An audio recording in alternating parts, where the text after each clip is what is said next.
Les gens, aujourd'hui, nouvelle vidéo un peu spéciale, une vidéo un peu talk. Je vais vous parler de mes 1 an à la salle et ce que la salle m'a apporté, les leçons de vie que j'ai appris grâce à la salle.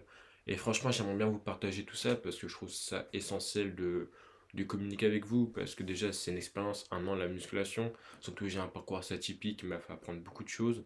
Je dis pas que j'ai le meilleur parcours de tous les temps, que j'ai les meilleures leçons de vie apprises, mais je pense que les leçons que j'ai apprises peuvent vous servir dans la vie. Déjà mon parcours, faut savoir que mon parcours est un peu imprévisible. Comme beaucoup de personnes, à ma première année, j'ai beaucoup été absent à la salle, mais pas pour la même raison que beaucoup de personnes. Il faut savoir que j'ai commencé mon abonnement, on était en mai 2022, j'achète mon abonnement, plutôt ma mère achète mon abonnement. Moi je suis là, je vais pas au premier mois parce qu'avec la prépa j'avais pas le temps. Après au mois de juin, je pouvais enfin aller à la salle, je suis allé 2 fois par semaine encore à cause de la prépa, etc. Et surtout, j'allais tout doucement, quoi. Je voulais pas me brusquer, aller 5 fois par semaine et me buter, parce que je savais que c'est pas comme ça qu'on y arrive dans le long terme. Donc j'apprends tout doucement, j'ai avec mon cousin de temps en temps. Voilà, je fais 1 heure à la salle, j'apprends les mouvements très mal. Je fais les mouvements avec une mauvaise exécution, mais c'est pas grave, je me familiarise un peu. Et donc du coup, nous voilà en juillet. En juillet, je commence à aller 5 fois semaine. Voilà, c'est les vacances. Je profite et j'y vais avec mon pote Alexandre. On commence environ au même niveau à la salle, etc. On apprend vite fait les exercices avec une meilleure exécution. J'y vais 2 heures, vraiment ça me prend pas mal de temps. Je commence à avoir des progrès, c'est bien. Et me voilà en août. En août, il faut savoir que avant j'avais un physique comme ça avant d'aller à la salle. Et en août, j'avais ce physique-là. C'est quand même très bien. Je peux pas vous mentir, en 2 3 mois de pratique. Surtout en août, ce qui est bien, c'est que je commençais à avoir un vrai programme. J'étais là, je savais quel muscle travailler, comment il travaillait, quelle machine, à quelle fréquence. J'apprenais la différence entre du bodybuilding et du powerlifting. Voilà, j'ai appris les mouvements dans les deux matières, que ce soit le soulevé de terre et que ce soit le curl basique simplement. Et ensuite, surtout, j'ai commencé mon régime prise de masse, c'est-à-dire à tourner à 3000 calories, avec des shakers comme il faut, des petits déjeuners comme il faut. Voilà, donc vraiment, j'ai commencé à m'y mettre très, très très bien. Je suis content de moi pour la première fois de ma vie, je commence à prendre du muscle. Je suis content, je suis à mon prime physiquement. Un prime difficile à atteindre encore aujourd'hui. Je pèse 64 kg.3, de mes meilleures perfs de tous les temps. Voilà, je suis musclé là où il faut. J'ai des avantages, des points, j'ai des défauts, mais bon. J'ai quand même des gros avantages qui sont biceps, pec et mollets. Donc du coup, me voilà en début septembre. Début septembre, je continue ma muscu comme il faut, mon régime comme il faut. Et là, mon père, au début des problèmes, voit que j'ai un début de scoliose. Il y a un soupçon de scoliose dans mon dos.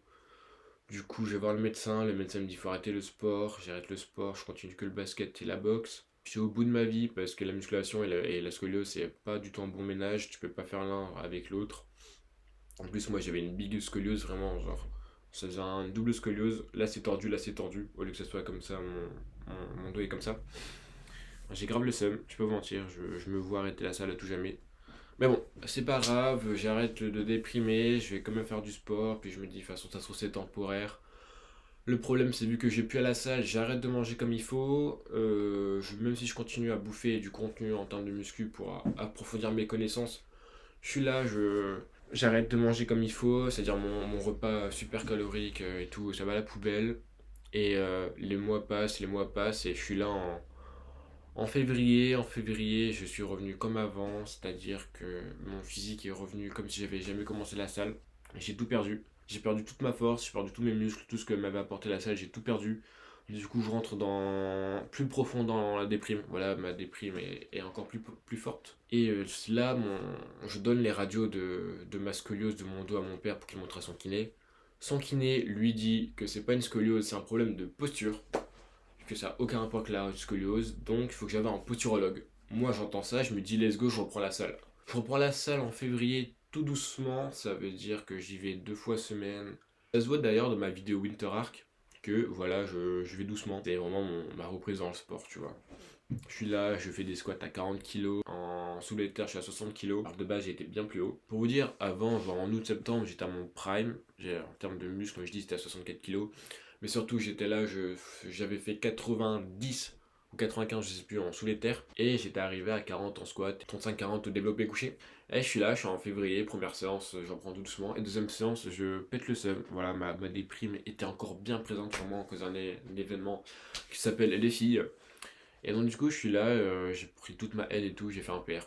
Grosse surprise, mois de février, reprise plus PR, alors j'avais pas l'idée de forcer. Je suis content de moi, le février, comme je vous dis, j'y passe tout doucement, je continue à manger comme d'habitude, c'est-à-dire que je suis pas dans mon repas prise de masse, dans mon menu prise de masse. Ensuite, voilà le mois de mars. Le mois de mars, je suis content parce que je peux enfin aller à la salle. Voilà, j'y vais 5 fois semaine, je reprends mon programme. Je remange bien. J'ai pas mon programme calorique et tout, j'ai pas mon menu calorique, mais je suis là à chaque fois que je mange beaucoup.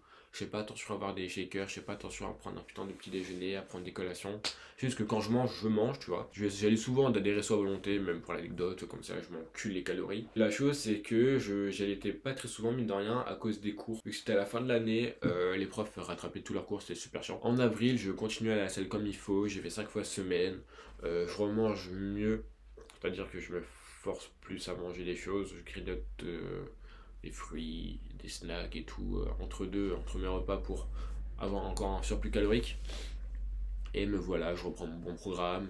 J'ai encore de nouvelles connaissances en sciences, en musculation grâce à mes amis à qui je faisais la muscu. Donc du coup, je suis encore meilleur dans ce que je fais et j'arrive à mon prime, voire même à le dépasser. Comme j'ai dit précédemment, mon prime était de 64,3 kg. Je retourne à ce niveau-là. J'ai pris plus de pecs, plus de biceps, mais malheureusement, moins de triceps, moins d'épaules et moins de dos. Donc voilà, j'ai un peu le seum. Et surtout, je prends en force, mais un truc de zinzin. Comme j'ai dit, en développé couché, j'ai dépassé la barre des 100 kg, je l'ai fait plusieurs fois. Ensuite, en développé couché, je suis passé de 35-40 à 55, voire 60. Des fois, j'ai été presque pour 60. Et ensuite, au squat, je suis passé de 40 à 80. De toute façon, vous qui me suivez sur les réseaux, vous avez vu que le 85 est un poil de cul. Voilà, franchement. Non, pardon, c'est le 90 qui est un poil de cul. Le 85, je l'ai passé. En tout cas, je suis entre 80 et 85 kilos. Mais on est là, on continue quand même. Et le problème, c'est qu'en avril, il y a les partiels qui arrivent. Voilà, les partiels qui arrivent fin avril, début mai. Je suis là, comme vous avez vu dans ma vidéo Exam Arc, je mélange muscu et travail à la fac. Il faut savoir qu'à la fac, j'avais vite fait arrêter de travailler pendant un certain temps parce que, vas-y, je me touchais les couilles. Et donc, du coup, me voilà en train de regarder mes partiels qui arrivent petit à petit. Je suis là, j'ai pas vraiment taffé. Du coup, qu'est-ce que je me dis? Bon, je vais arrêter la muscu un certain temps et je vais me concentrer à fond sur mes partiels. Et c'est ce qui s'est passé. C'est ce qui s'est passé fin avril, début mai. Je suis pas allé à la salle avec les partiels, avec les révisions et les examens, parce que je vais pas aller à la salle pendant qu'il y a des examens. Ça a porté ses fruits, première fois que je passe les 65 kilos sur la balance, du coup je suis content de moi. Je suis content de moi, j'ai atteint pour la première fois 65 kilos. Et ensuite, aussi avec mes partiels, etc., j'ai réussi mon année. J'ai même été meilleur qu'au partiel précédent, je suis monté de 13 dans les patates dans les 14 lors de mes semestres. Donc du coup, là, je suis content de moi, j'ai sacrifié un peu la salle pour concentrer sur mes études, chose que je regrette pas. Je pense que même je regrette de ne pas avoir cet affaire tout au long de l'année. Mais voilà, j'ai mon année, je suis content de moi, même si j'ai pu faire tellement mieux, je suis à 13,77 de moyenne. Et du coup, nous voilà aujourd'hui en juin, en attendant de me réinscrire à la salle, parce que la banque me casse les couilles. Et c'était un peu le parcours comme vous avez vu, il y avait des hauts, des bas, des réussites, des échecs, etc. Et ce qui est surtout chiant, c'est quand tu as quand tu as un parcours mouvementé comme moi, tortueux, c'est que à chaque fois tu reprends au tout début. Et surtout, c'est super chiant quand tu vois que tu curlais du 12 kg biceps, t'es là, tu reprends les 6. C'est ça, c'est énervant. Et donc, du coup, me voilà, au bout de 1 an, en train de vous parler de mon parcours pour vous parler un peu de mes leçons de vie. Parce que je suis un gars qui aime bien parler des leçons de vie que j'ai appris pour vous les transmettre, comme ça vous n'avez pas à faire les mêmes heures que moi. Comme ça, vous ayez aussi l'enseignement en plus. Chose qui est quand même super cool à voir. Chose que j'aurais aimé qu'on me fasse. Donc, du coup, j'ai commencé ma première leçon de vie. La première chose que la salle m'a appris, c'est que si tu veux quelque chose de beau, d'excellent, ça demande du temps. Voilà. Si tu veux quelque chose d'efficace, ça prend du temps à se faire, tu vas pas l'avoir en 30 secondes. C'est pas en 2 mois que tu as un summer body à la Chris Hemsworth, à la star d'Hollywood. C'est même, des fois c'est jamais atteignable naturellement, on va pas se mentir. Et même, t'en as que ça fait 10 ans qu'ils se butent, ils ont pas un corps de zinzin. Et c'est ça justement, tu vois, c'est vraiment t'apprendre sur toi-même que c'est pas parce que tu as envie que ça va arriver tout de suite. Si t'as envie, ça va prendre du temps. Regardez, Rome, c'est pas construit en un jour. Ils ne se sont pas dit, vas-y, on va construire ça après le Colisée, après hop, Arc de Triomphe, le Sénat, les champs, les arènes, les cirques, tu vois. Non, ça a pris pas mal de temps. Rome, c'est pas construit en un jour. C'est pareil avec votre corps et tout ce que vous voulez faire dans la vie. Si moi, par exemple, je sais pas, j'ai envie de construire une maison, ça va pas me prendre une journée. Si j'ai envie que ça aille super bien avec une fille, ça va pas prendre une journée, ça va prendre du temps.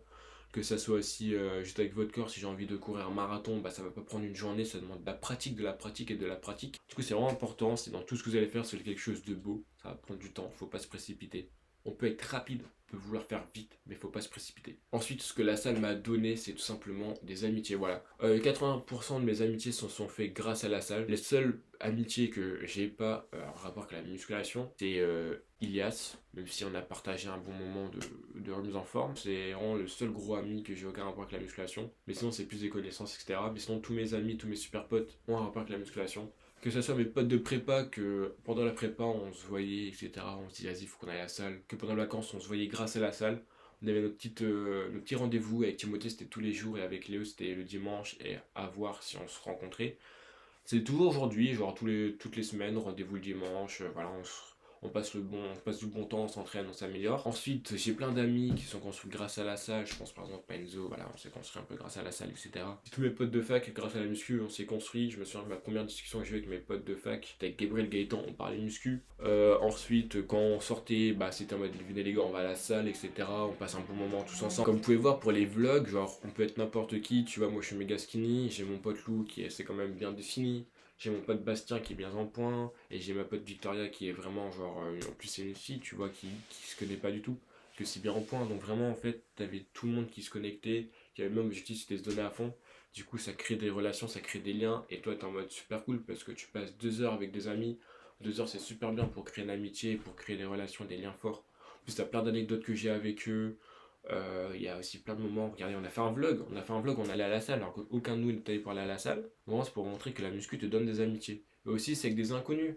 Par exemple, tu vas à la salle, tu te fais des gars que c'était peut-être maintenant. Moi, je sais qu'il y a un colosse, quand je débutais la salle en août, vous avez peut-être dans deux trois un truc Instagram. Le gars, vraiment, genre, il venait, il m'aidait, et par exemple, on se checkait, tu vois, on se donnait des trucs, ouais, tu fais quoi, nanana, cool. Et aussi, actuellement, il y a un gars à ma salle que j'ai aidé quand je pouvais. Bah, au début, ça part sur. On switch, on tourne, et après, ça se fait des checks, ça salue, ça se raconte un peu notre vie, tu vois.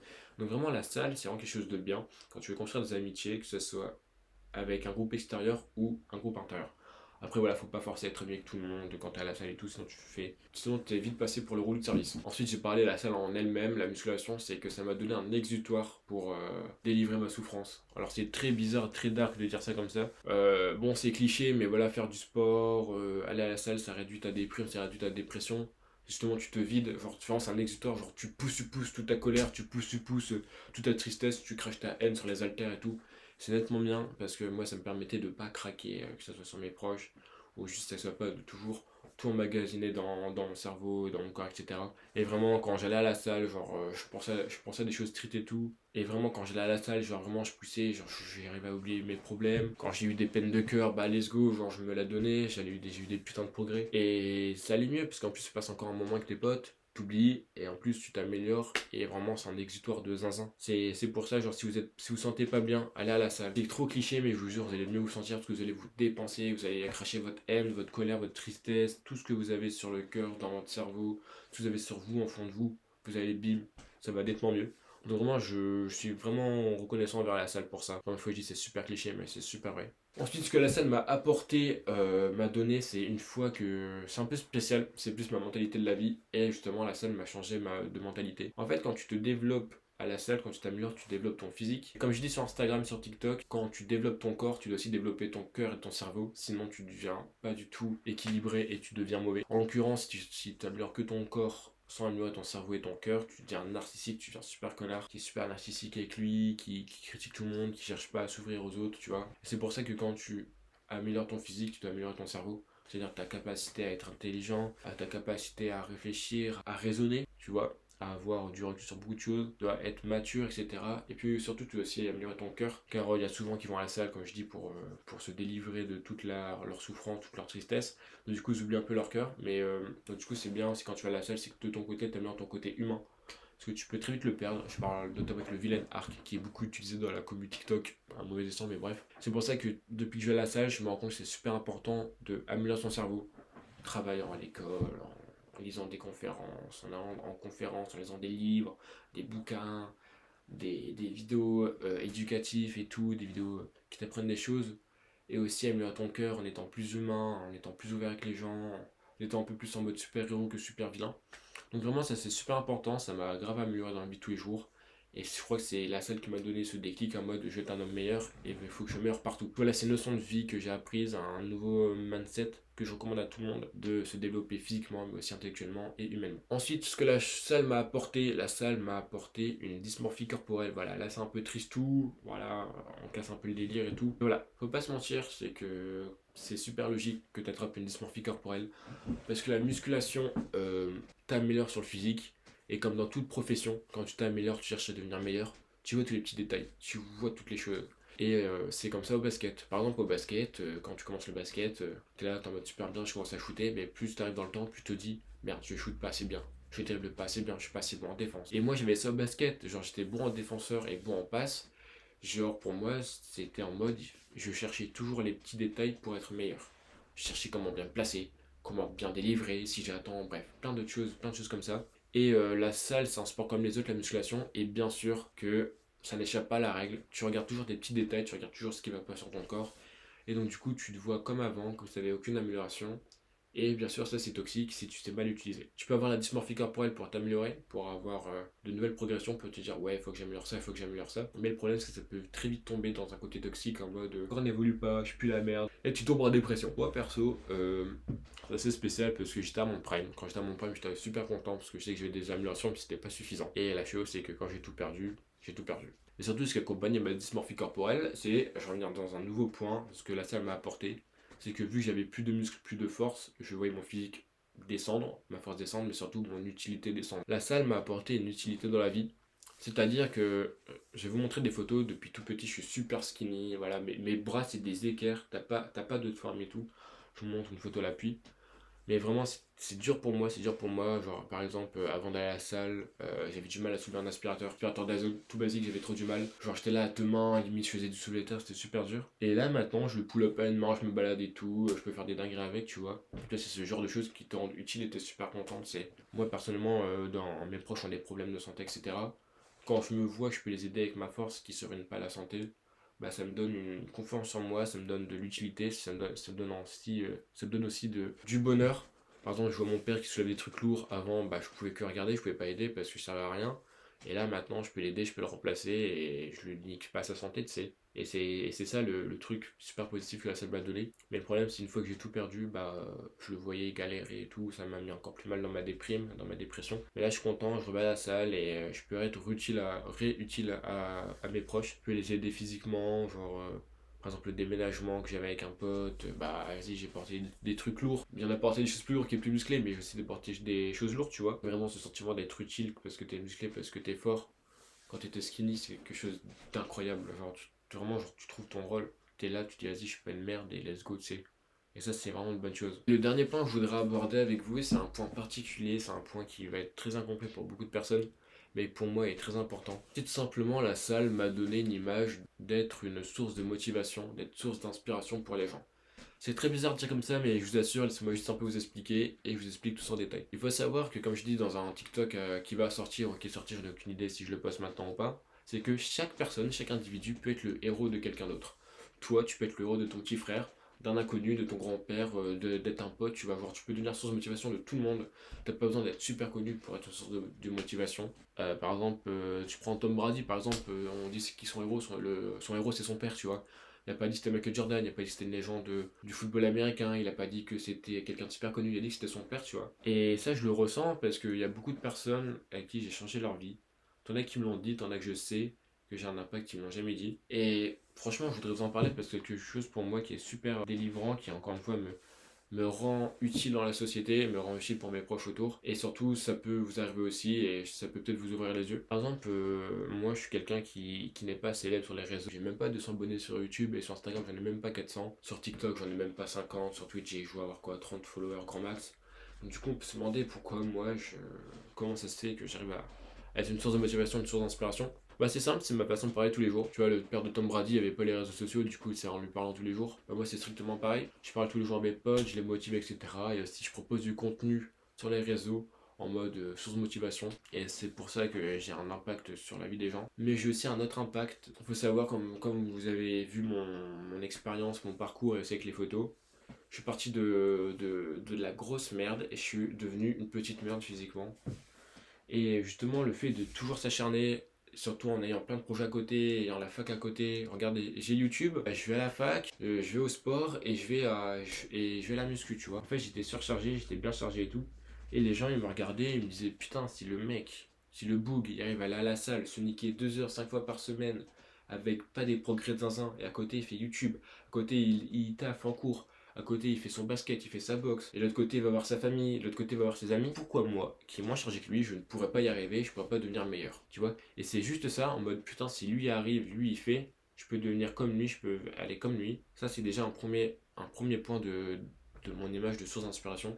Aussi, je sais que j'ai été une source d'inspiration et source de motivation pour beaucoup de personnes parce que j'ai vu mon impact entre je vais à la salle et comment mes amis vont à la salle et s'ils se reprennent en main. Honnêtement, j'ai fait faire inscrire 5 personnes à la salle depuis que je commence. J'en ai fait reprendre 4 et il y en a où je fais découvrir et qu'ils se remettent en forme chez eux à la maison et qui se forcent à faire du sport. Et t'en as d'autres juste, ils se forcent juste à bien manger, tu sais. Et c'est vraiment ça pour moi, ma plus grande réussite, c'est que je vois des gens qui s'améliorent, qui deviennent meilleurs grâce à moi. Il y en a qui me le disent, il y en a qui me le disent pas. Il y en a que je suis conscient parce que vraiment, genre, ils allaient pas, je leur ai parlé et ils sont allés avec moi, etc. J'ai relancé la machine. Et ça, c'est une des plus grandes sources de motivation pour moi comme pour eux. Parce que si moi, personnellement, j'arrête d'aller à la salle, ils vont être déçus parce que je suis la personne qui les a lancés, la personne qui les a fait changer de vie, qui les a fait un meilleur mode de vie. Et ça marche aussi avec les followers, tu vois, pas que pour mes proches, sur le fait que le mec, il arrête, tu vois. Si j'arrête, il va avoir des répercussions. T'en as qui vont arrêter aussi, parce qu'ils vont faire bon bah si arrête, moi j'arrête. T'en as qui vont être super déçus. En mode bah boy, genre t'arrêtes comme ça alors que t'avais encore du chemin. Alors tu me dis plein de choses, tu me fais faire plein de choses, mais toi tu suis pas derrière, tu vois. Parce que on voit vraiment une double motivation avec les gens quand t'as pas envie de les décevoir. Quand moi j'ai pas envie de les décevoir, j'ai déjà déçu beaucoup de monde, ça me ferait chier de les décevoir encore plus. Et j'ai surtout vu ça sur les réseaux sociaux, voilà, quand les gens qui m'ont envoyé des messages en mode ouais c'est super bien, euh, vu comment tu te la donnes et tout, avec ton corps et tout, c'est super bien et tout, continue comme ça, hop, je follow, tu donnes de la force, tu me donnes de la motivation, je continue. Et je me dis, si le gars il voit que j'arrête de proposer du contenu, que j'arrête la salle, bah il va se dire, bah en fait non, c'est juste comme les autres et il est pas exceptionnel, il est une merde, et genre vraiment je me suis trompé sur lui dès le début. Et moi, directement, ça va m'affecter parce qu'une de mes sources de motivation va s'arrêter. Et on sait tous qu'une source de motivation, une motivation arrête de faire quelque chose qui nous motive, on est moins performant. Donc du coup, vraiment, la salle m'a donné une image, mais surtout aussi une double motivation, parce que c'est la première fois que ça m'arrive d'être une image de motivation, d'inspiration pour plein de personnes. Et vraiment, ce jeu de double motivation, je voulais vraiment vous en parler à un moment, et je pense que c'est le meilleur cas pour en parler ici, parce que vraiment, je suis là, je motive les gens me motivent à pas arrêter, tu vois. T'as vraiment un double jeu, une double connexion, ce qui est vraiment genre bien et pas bien, je sais pas comment expliquer, c'est vraiment atypique. Et ça, vraiment, je voulais vraiment vous en parler, parce que j'en ai entendu, je n'ai jamais entendu parler de toute ma vie de ça. Et vraiment, c'était important que j'en parle. C'est tout, c'était vraiment la dernière chose que je voulais vous dire. Voilà les gars, c'est la fin de la vidéo, c'est la fin de tout ce que je voulais vous dire. Si vous aussi la salle, elle vous a donné des leçons de vie, n'hésitez pas à mettre ça dans les commentaires. Comme ça, moi, ça me permet aussi de m'améliorer, mais surtout, c'est toute une communauté, c'est de plein de gens et tout. Comme ça, on s'aide tous entre nous. Si la vidéo vous a plu, n'hésitez pas à like. Si vous voulez que je reparte de la salle, de choses un peu plus profondes, n'hésitez pas à me faire dire dans les commentaires ou un message privé sur Instagram et sur TikTok. Ou même sur Discord, hein, j'ai le Discord qui est en description. Sur ce, moi, je vous dis à la semaine prochaine. Portez-vous bien. Allez à la muscu, devenez une personne meilleure, tout ce que je vous souhaite, devenez meilleur physiquement, mentalement, humainement. Ce, je vous dis bonne merde à tous dans vos projets et dans votre vie. Je vous dis à très bientôt, j'espère, dans une autre vidéo. Allez, ciao ciao.